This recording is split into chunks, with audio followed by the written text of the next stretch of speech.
Hey, what's up, guys?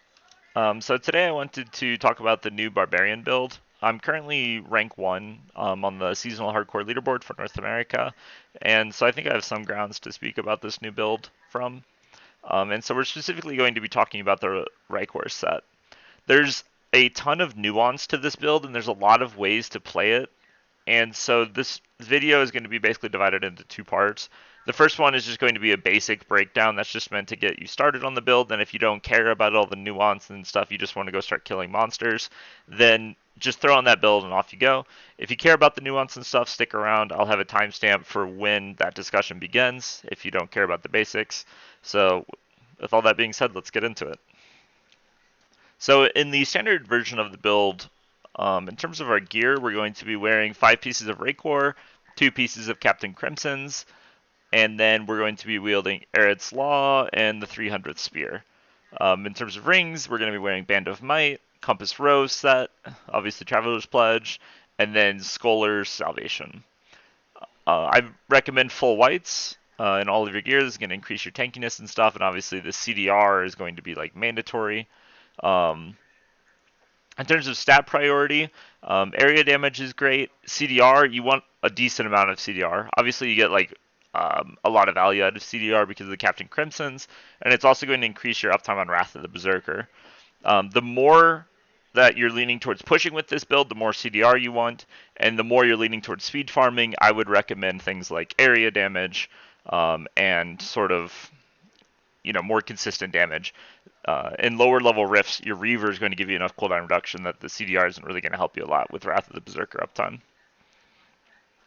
Okay, so now let's talk about the cube and legendary gems. So for our weapon slot in the cube, we're going to be running Reaver. This is going to increase our Wrath of the Berserker uptime to nearly 100% in low GRs, and in high GRs, it's just going to give us a lot more uptime. It's also kind of nice when speed farming because Furious Charge, sometimes you'll run out of stacks, you throw one boulder, you got stacks again, and off you go. There's an argument to run Furnace in high level GRs because of the lower uptime of Wrath of the Berserker. But I would, in general, just recommend Reaver. If you get to the point, go ahead and try out the Furnace, but in general, just play Reaver. For the armor slot, we really have two options. So one is Ancient Parthan Defenders. This is going to be better in your like 4-minute speed farms, and when pushing, you're pretty much always going to want Ancient Parthan Defenders because Furious Charge procs these. However, I don't have it extracted, but in lower GRs, we can run the Wrath of the Berserker gains the effect of every rune, uh, and this will basically give you a permanent 50% DR because you'll have 100% uptime, so you'll always have the 50% DR. And then for the ring slot, we have to run Ring of Royal Grandeur for this set. In terms of legendary gems, generally I think Zystone of Vengeance is a solid choice, Bane of the Trapped, and Bane of the Stricken. This is a solid combination. It's going to give you a lot of damage. If you find yourself having trouble staying up, feel free to throw on an Esoteric Alteration over the Vengeance, and this will give you significantly more tankiness. You also have the option of running Gogak if you want more uptime on Wrath of the Berserker. And when speed farming T16, just throw on the Boon of the Hoarder for free gold. So in terms of our skills, there really isn't a good rune for throw weapon. You want to run throw weapon because of the increased fury generation. The best rune is going to end up being the one that generates more fury, but you're not that happy about it. Definitely Ancient Sphere Boulder Toss. Battle Rage Bloodshed is generally really good. I would recommend playing that in most builds. Warcry Veteran's Warning for the extra dodge. It's basically just a flat 20 DR. And then you want to run Wrath of the Berserker Insanity in most variations.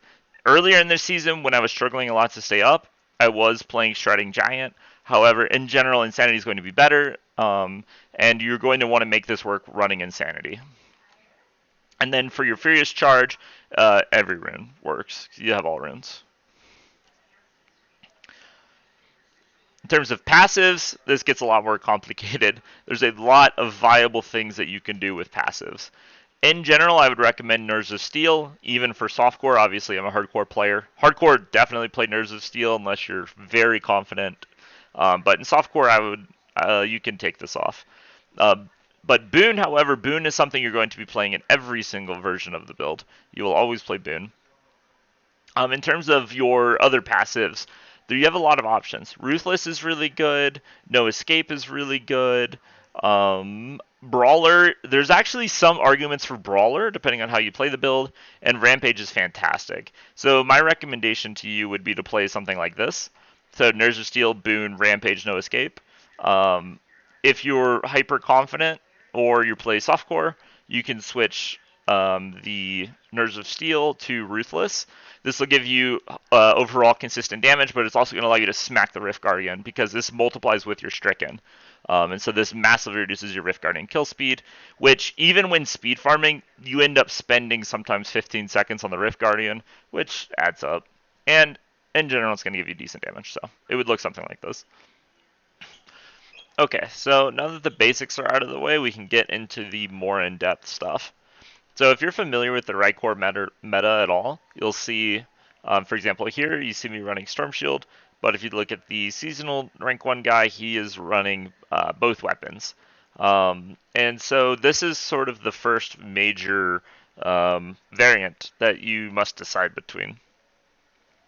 The long and short of it is shield makes you tankier, dual wielding gives you more damage. But I want to go more in depth into the discussion than that because I think it's interesting to talk about. So one of the main benefits of running Storm Shield is that you gain access to the Sword and Board passive, which will reduce all damage taken by 30% and reduce your Fury cost by 20%. I need to test whether or not that works with Ancient Spear, but the main reason that you run it is for the 30% DR. So the reason why you run Storm Shield in particular versus any other shield is because of the melee reduction attacks in the secondary. There's also an argument for Lidless Wall because it gives you elemental damage, but once you're playing the shield variant, you're sort of committed to this defensive playstyle, and in my opinion, you're better off running Storm Shield for the melee attack reduction. So now let's talk about some of the advantages and disadvantages of the two variations.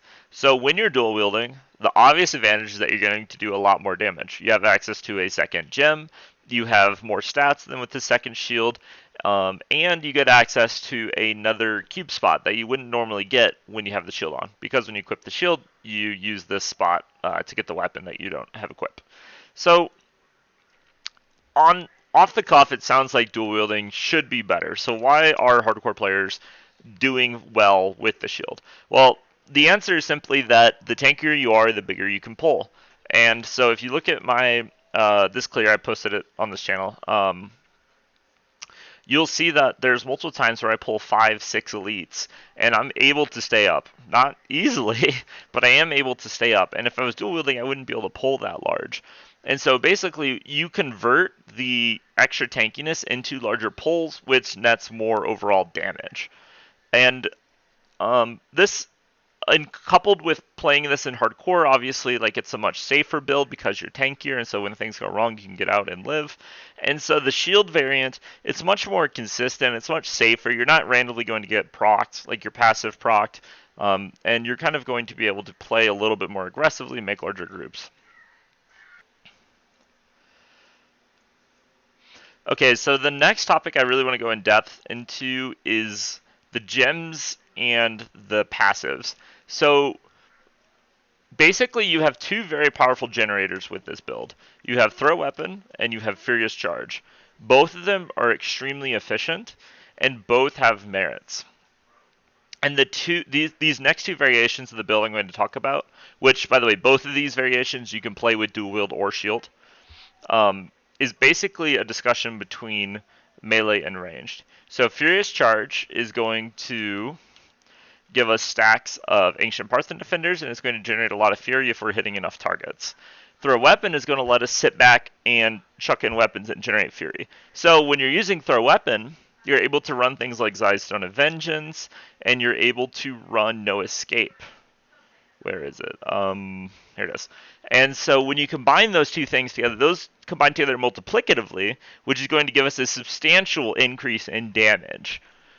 The other variation of the build relies more on using charge to generate and staying in melee range and sort of just doing, one charge then throw, one charge then throw.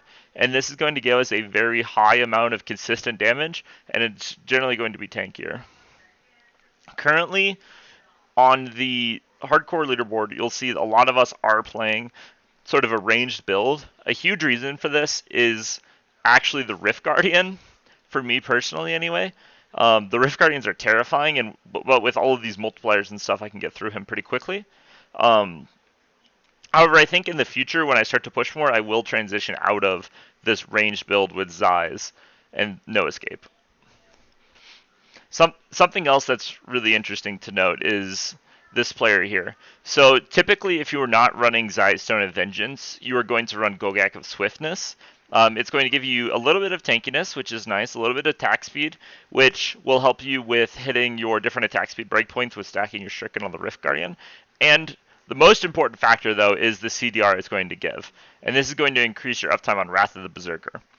But here's what's really interesting about this player. He's not playing Zais, but he's playing No Escape.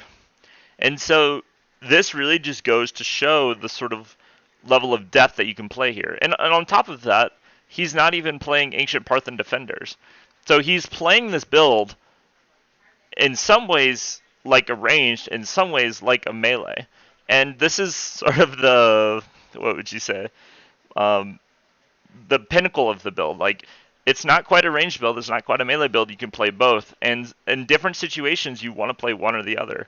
When you're fighting blues that can't move, it's really efficient to just sit back and use throw weapons and then chuck boulders at them. When you're fighting the Rift Guardian, it's really efficient to sit back. But when you have like a 20, 30, 40, 50 mob pull where you have, several elites in it and stuff, you're going to be in the middle of that charging with your Ancient Parthan Defenders generally. And so here you can kind of see the development of multiple viable archetypes of this build. And I think generally, like, both can work. Like, you can play ranged, you can play melee, and you can play a hybrid version. All of them are pretty decent. There's going to be a lot of, what would you say? A lot of push and shove as the leaderboard continues to get more competitive as we move on. But currently, all of these builds are playable.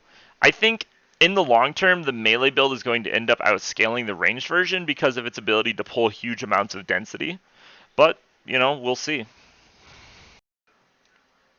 In the long term, we're probably going to see a convergence of these builds, and they will start to consolidate into a standard build. However, I hope that this video has shown the wide breadth of viable options that this build gives, not just in the build, but also in the playstyle. And even within the same Rift, you have so many options of how to approach it and everything like that. I actually kind of want to make it a whole nother video just talking about, when to throw weapon, when to charge, all of these sorts of things, because there's so much nuance to it. So anyway, I hope that you enjoyed the video, and, feel free to leave a comment and like it.